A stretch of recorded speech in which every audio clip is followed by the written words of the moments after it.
आज का टॉपिक है हमारा फिजिकल प्रॉपर्टीज। हेलो एल्केन्स और हेलो एडीन्स की फिजिकल प्रॉपर्टीज के बारे में बात करेंगे। तो इसके अंदर फर्स्ट पॉइंट है हमारा यूजुअली एल्केलाइड्स एल्केलाइल हैलाइड्स, यानी कि जो एल्केलाइल हैलाइड्स होते हैं आर कलरलेस। ये क्या होते हैं कि कलरलेस होते हैं, यानी कि इनके पास कलर्स नहीं होते हैं, ये कलरलेस दिखाई देते हैं हमें। बट ब्रोमाइड एंड आयोडाइन, लेकिन ब्रोमाइड और iodine they may occupy color when kept in air or in presence of light। लेकिन ये जो ब्रोमाइड और आयोडीन है ये क्या करते हैं, जब ये एल्केलाइल हैलाइड्स के अंदर होते हैं, यानी कि ब्रोमाइड हैलाइड्स या फिर आयोडाइड हैलाइड्स, इस तरीके से हम इनके नाम लेते हैं। तो ये क्या होते हैं, जब एयर की प्रेजेंस में आ जाते हैं, यानी कि एयर की कांटेक्ट में आ जाते हैं। जैसे इनकी ये कोई बॉटल है, इसको हमने ओपन करके रख दिया, तो ये डायरेक्ट किसके कांटेक्ट में आ रहे हैं, एयर की कांटेक्ट में आ रहे हैं। जैसे ही ये एयर की कांटेक्ट में आ रहे हैं तो क्या होगा, ये कलर ऑक्यूपाई करना शुरू कर देंगे। इसलिए इन्हें क्या करा जाता है, जो ये एल्केलाइल हैलाइड्स होते हैं ब्रोमाइड और आयोडीन, इनको एक ब्लैक बॉटल्स के अंदर रखा जाता है ताकि ये लाइट के कांटेक्ट में ना आए। जैसे ही ये लाइट के कांटेक्ट में आते हैं, ये क्या करना शुरू कर देते हैं, ऑक्सीडेशन करना शुरू कर देते हैं और अपने कलर को ऑक्यूपाई कर लेते हैं। सेकंड पॉइंट की बात करें हम,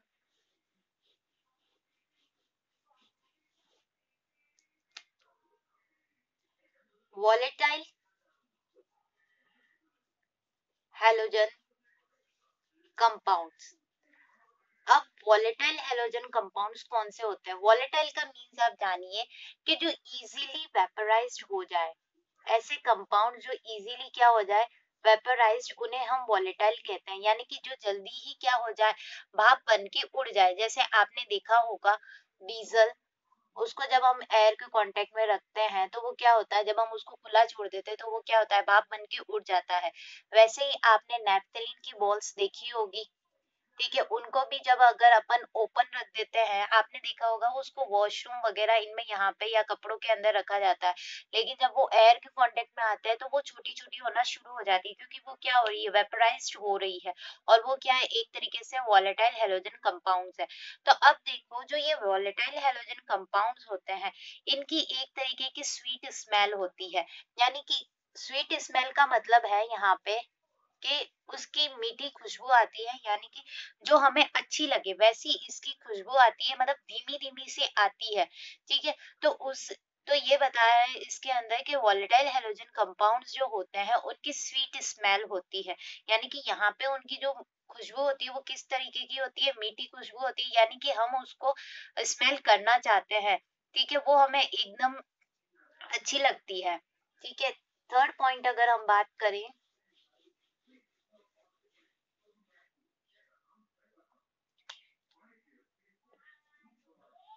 as compared to the parent hydrocarbon, the halogen compounds have high melting and boiling point। ठीक है, अगर सपोज करो आपके पास कोई पेरेंट हाइड्रोकार्बन है, ठीक है, और उससे कोई दूसरा हाइड्रोकार्बन बना है, ठीक है, तो पेरेंट हाइड्रोकार्बन की मेल्टिंग पॉइंट और बॉइलिंग पॉइंट जो बनने वाले हाइड्रोकार्बन है उससे क्या होगी, कम होगी। ठीक है, तो इसका मीन्स क्या होगा कि जो बना है हाइड्रोकार्बन उसकी मेल्टिंग पॉइंट और बॉइलिंग पॉइंट पेरेंट हाइड्रोकार्बन से ज्यादा होगी। ठीक है, ऐसा क्यों है मैं आपको बताती हूँ। जैसे कि देखिए आप, क्या हमने क्या लिया है, मेथेन लिया है। ठीक है, मेथेन को अब हम क्या करना चाहते हैं, हाइड्रोकार्बन्स के अंदर चेंज करना चाहते हैं, यानी कि हैलाइड्स के अंदर उसको चेंज करना चाहते हैं। तो हमने क्या किया, एक एच को मैं बाहर निकालूंगी, ठीक है, इसमें से, और एक में क्या करूंगी, Cl को जोड़ दूंगी, तो हमारे पास क्या कंपाउंड बन जाएगा, CH3Cl। ठीक है, तो ये क्या बन गया आपके पास, मिथाइल क्लोराइड,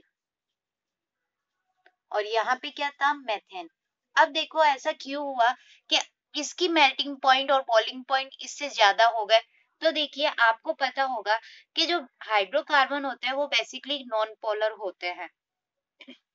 जैसे कि अभी मैं आपको बताती हूँ, जैसे हमारे पास CH4 है, ठीक है, तो हमने CH4 को जब देखा तो यहाँ पे इस तरीके से इसके चारों वैलेंसी कंप्लीट है, ठीक है।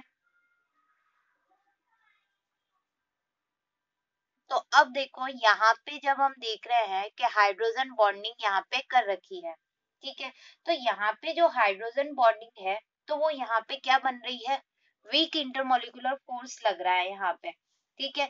क्यों, देखो जैसे कि यहाँ पे अगर इसका एक और मोल्स यहाँ पे आ गया, ठीक है, तो इनके बीच जो फोर्स लग रहा है हाइड्रोजन और हाइड्रोजन के बीच में, वो क्या लग रहा है, वीक फोर्स लग रहा है, ठीक है। क्योंकि यहाँ पे दोनों देखो सिमिलर है और यहाँ पे कार्बन कार्बन है, तो ये इतने एक दूसरे को अटैच नहीं कर पा रहे हैं। नेक्स्ट अगर हम इसके अंदर इसकी चेन की बात करें, ठीक है, तो इसकी अगर मैं चेन की बात करूं तो C1 2 3, यहाँ पे Cl जुड़ गया, C1 2 3, और यहाँ पे एक और Cl, यहाँ पे आपके हाइड्रोजन आ जाएगा, ठीक है, और ये Cl यहाँ पे, इस तरीके से ये चेन बनेगी। तो अब आप देख सकते हैं कि इनके बीच में जो यहाँ पे फोर्स लग रहा है वो क्या लग रहा है, बहुत ही ज्यादा, ठीक है। और यहाँ पे आप देख सकते हैं कि इनके बीच में भी एक फोर्स लग रहा है, तो यहाँ पे क्या हो गया, नेगेटिव चार्ज, यहाँ पे क्या गया, पॉजिटिव चार्ज, ठीक है। तो इस तरीके से इनके बीच में जो फोर्स लग रहा है वो क्या हो जाएगा, स्ट्रॉन्ग फोर्स बनना शुरू हो जाएगा। तो इस वजह से ये क्या हो जाएगा, एक यहाँ पे क्या हो जाएगा, डाइपोल बॉन्ड, और ये एक तरीके से क्या होगा, यहाँ पे स्ट्रॉन्ग बॉन्ड बनेगा, ठीक है, जिसे हम तोड़ नहीं सकते। इसलिए इसकी मेल्टिंग पॉइंट, अब किसी भी बॉन्ड को तोड़ने के लिए हमें क्या करना पड़ता है, टेम्परेचर इंक्रीज करना पड़ता है। इस वजह से इनकी मेल्टिंग पॉइंट और बॉइलिंग पॉइंट क्या हो जाती है, ज्यादा हो जाती है as comparison to parent hydrocarbon से, ठीक है। इसमें देखो मैंने आपको रीजन भी लिखवा रखा है कि hydrocarbon being non polar, hydrocarbon जो होते हैं वो क्या होते हैं, नॉन पोलर होते हैं इन नेचर, ठीक है, have a very weak intermolecular force, इनके बीच में जो फोर्स लग रहा है CH4 और CH4 के बीच में जो फोर्स लग रहा था वो एकदम वीक फोर्स लग रहा था, hence have weak intermolecular attraction and therefore they are loosely packed and have low melting and boiling point। तो लूजली जब कोई भी चीज पैक्ड होती है उसको इजीली हम बॉईल करके या मेल्ट करके हम उसे बाहर निकाल सकते हैं, क्योंकि वो क्या ऑलरेडी लूजली है तो हमें टेम्परेचर कम देना पड़ेगा। लेकिन अगर कोई स्ट्रॉन्ग बॉन्ड बना हुआ है तो वहां पे हमें टेम्परेचर क्या करना पड़ेगा, ज्यादा देना पड़ेगा। अब नेक्स्ट इसमें क्या बोला है, alkali halides have polar bonds, जो एल्कलाई हैलाइड्स यहाँ पे, अब ये क्या बन गया, एक तरीके से एल्कलाइल हैलाइड बन गया।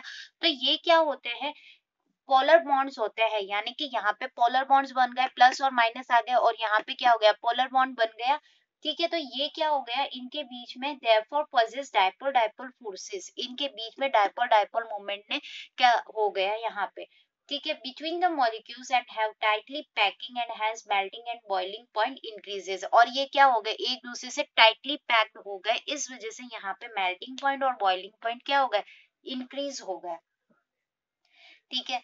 नेक्स्ट हम फोर्थ पॉइंट की बात करते हैं।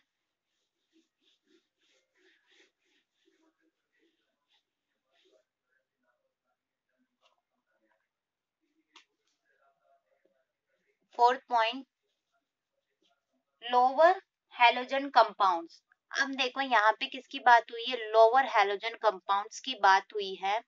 तो उसके अकॉर्डिंग अगर हम लोअर हैलोजन कंपाउंड्स की बात करें तो वो क्या होंगे, जैसे मेथाइल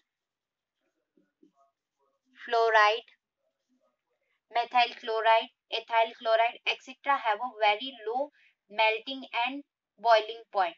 तो इस तरीके से जो लोअर हैलोजन कंपाउंड्स होंगे उनकी क्या होगी, इस तरीके से क्या होंगे, मेल्टिंग पॉइंट और बॉइलिंग पॉइंट क्या होंगे, कम होंगे। जैसे कि यहाँ पे मेथाइल फ्लोराइड हो गया, मेथाइल क्लोराइड हो गया और एथाइल क्लोराइड हो गया, यानी कि लोअर हैलोजन कंपाउंड्स है, यानी कि यहाँ पे क्या है, वन, यहाँ पे क्या है, जो कार्बन है वो 1 और 2 ही है, ठीक है, इसलिए इनकी कार्बन की चेन यहाँ पे ज्यादा नहीं है, इसलिए इनके हैलोजन कंपाउंड जो है ये लोअर है, और इस वजह से इनकी मेल्टिंग और बॉइलिंग पॉइंट कम रहती है, क्योंकि यहाँ पे जो कार्बन की चेन है वो बहुत कम है। नेक्स्ट अगर फिफ्थ पॉइंट की बात करें हम,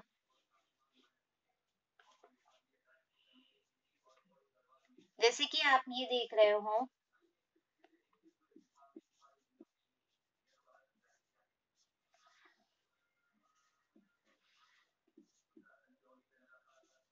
इसमें मैंने बताया कि एक सेम मैंने क्या लिया है यहाँ पे एल्कलाइल ग्रुप लिया है, ठीक है, वो सेम है यहाँ पे सबके अंदर, ठीक है।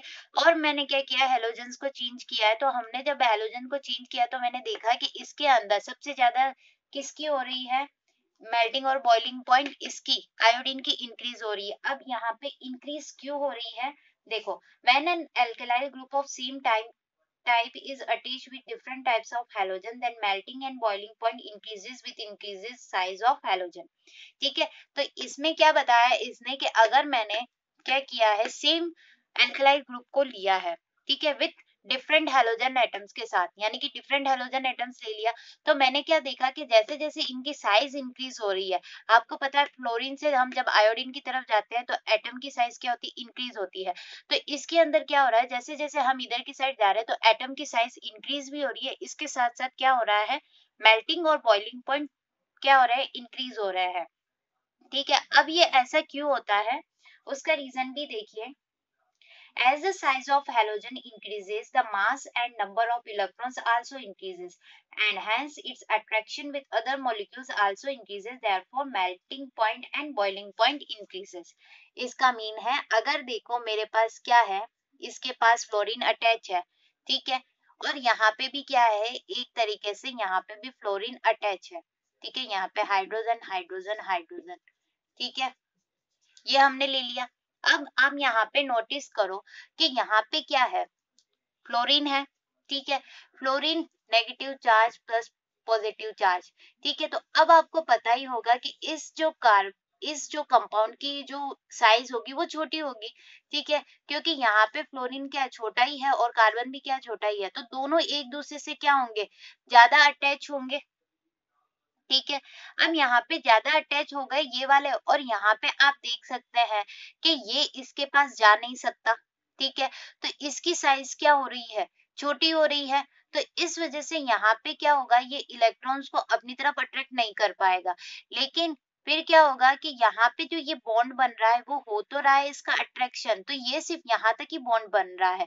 लेकिन जब हम आर आई की बात करें, ठीक है, तो अगर आर आई के पास, ठीक है, क्या है, इसकी बड़ी साइज है, ठीक है, तो ये क्या कर सकता है, दूसरे इलेक्ट्रॉन्स को अपनी तरफ अट्रैक्ट करता है, ठीक है। तो ये जब अपने दूसरी तरफ से इलेक्ट्रॉन्स को अट्रैक्ट करेगा तो इस वजह से क्या होगा कि एक और ज्यादा स्ट्रॉन्ग बॉन्ड बन जाएगा, यहाँ पे क्या हो जाएगा, वीक बॉन्ड बनना शुरू हो जाएगा। इस वजह से इस वजह से ये देखा जाता है कि जब ये साइज इंक्रीज होती है तो इसके साथ साथ मेल्टिंग पॉइंट और बॉइलिंग पॉइंट भी इंक्रीज होता है, क्योंकि आयोडीन ने क्या किया है, अपनी साइज को इंक्रीज कर दिया है, तो ये दूसरे जो पास वाले मॉलिक्यूल्स होंगे उसके इलेक्ट्रॉन्स को भी अपनी तरफ अट्रैक्ट करना शुरू कर देगा, बजाय फ्लोरीन। फ्लोरीन तो सिर्फ इसी को ही, अपने सारे इलेक्ट्रॉन इसी के पास ही रख देगा, क्योंकि ये यहाँ पे इससे अटैच हो जाएगा, क्योंकि ये क्या है, इसकी स्मॉलर साइज है, लेकिन आयोडीन की क्या है, लार्ज साइज है, इस वजह से ऐसे ये दिखाई देता है। तो हम कह सकते हैं कि जैसे हम फ्लोरीन से आयोडीन की तरफ जाएंगे तो मेल्टिंग पॉइंट और बॉइलिंग पॉइंट इसका क्या होगा, इंक्रीज होगा। लेकिन ध्यान रखना, यहाँ पे मैंने क्या लिया है, सेम एल्कलाइल ग्रुप लिया है, ठीक है, तो आपको भी यहाँ पे क्या लेना लेना है, सेम एल्कलाइल ग्रुप, तभी आपको ये नजर आएगा इस तरीके का। नेक्स्ट अगर हम सिक्स्थ पॉइंट की बात करें,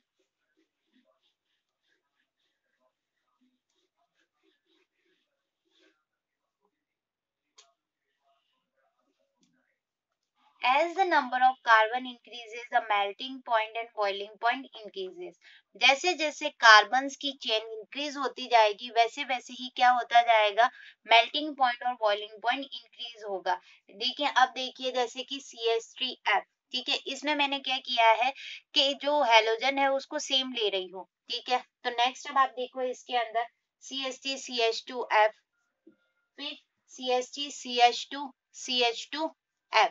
तो हम देख सकते हैं कि जैसे जैसे कार्बन की चेन इंक्रीज होती जा रही है वैसे ही क्या हो रहा है, मेल्टिंग पॉइंट और बॉइलिंग पॉइंट इंक्रीज होता जा रहा है विथ सेम हैलोजन, ठीक है। यहाँ पे मैंने फ्लोरीन लिया है, ठीक है।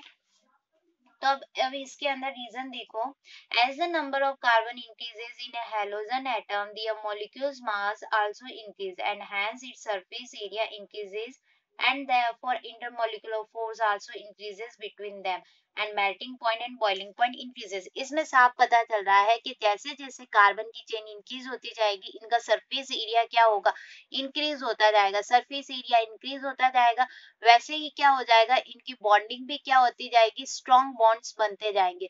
तो जब स्ट्रॉन्ग बॉन्ड्स बनते जाएंगे तो उनको बॉन्ड को तोड़ने के लिए हमें मेल्टिंग पॉइंट और बॉइलिंग पॉइंट को इंक्रीज करना पड़ेगा।